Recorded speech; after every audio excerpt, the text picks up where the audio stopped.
তোমার কাছে আসার কোনো কারণ ছিল না। তোমার কাছে কোনো স্বার্থের জন্য আমি আসিনি। আমি এসেছিলাম, তুমি আমাকে ভালোবেসেছিলে আর আমাকে ভালোবাসা শিখিয়েছিলে।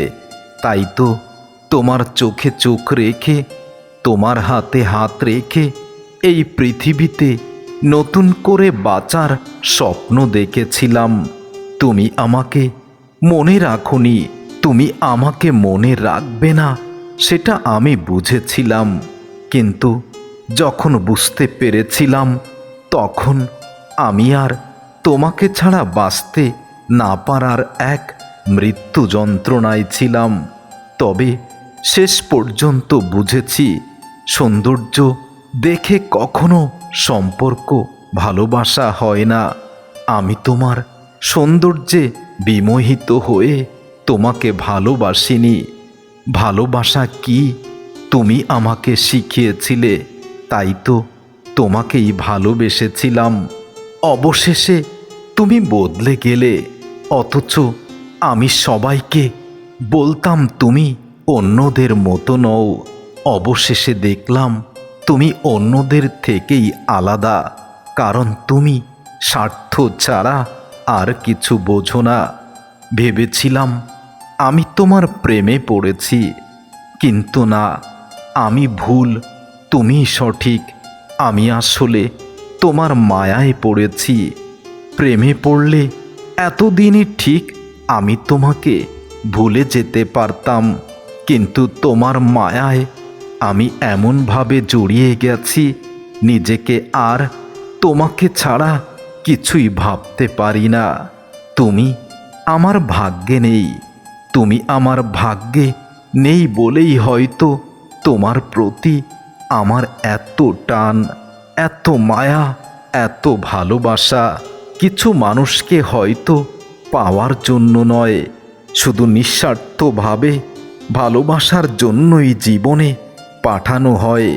তোমাকে না পেলেও আজও আমি বেঁচে আছি, কিন্তু সেটা প্রাণহীন বেঁচে থাকা।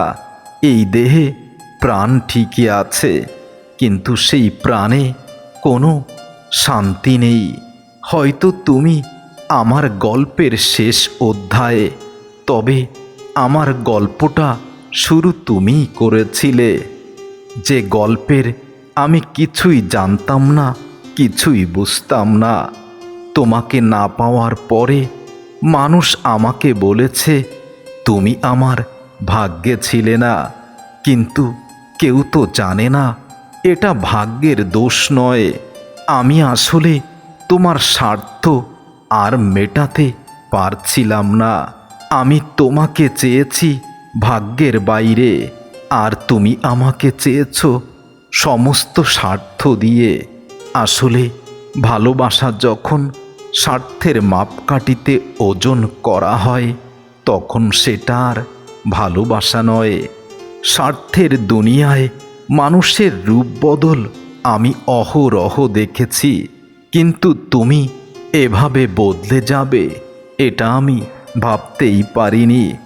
এখন আর আমি অবাক হই না, এখন শুধু এটাই ভাবি তুমি এতটা বদলে যেতে পারো কিভাবে। তোমার মাঝে মুগ্ধতা আছে, তোমার চোখে মায়া আছে, তোমার হাসিতে আছে অনেক নিবিড় সুখ, তোমার চোখের দৃষ্টিতে আছে আমার নিজের পৃথিবী। সব কিছু দেখেই আমি তো তোমাকেই ভালোবেসেছি। তাহলে কেন তুমি এভাবে আমাকে ঠকিয়ে গেলে?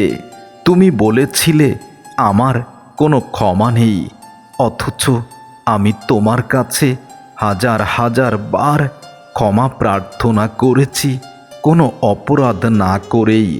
তুমি বলেছিলে তুমি আমাকে ছাড়া আর কিছুই ভাবতে চাও না। তোমার সেই কথা বিশ্বাস করে আজ আমি নিজেকে নষ্ট করেছি নিজের অজান্তেই। কথা দিলে কথা রাখতে হয়, প্রেম হোক, বন্ধুত্ব বা অন্য কিছু। বিশ্বাস ভাঙার কোনো অজুহাত লাগে না। তুমি বিশ্বাস ভেঙেছ, বিনা অজুহাতে।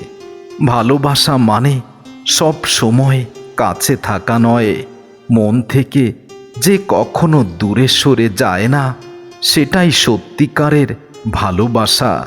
ভালোবাসা দেহের আকর্ষণ নয়, ভালোবাসা হৃদয় থেকে হৃদয়ের।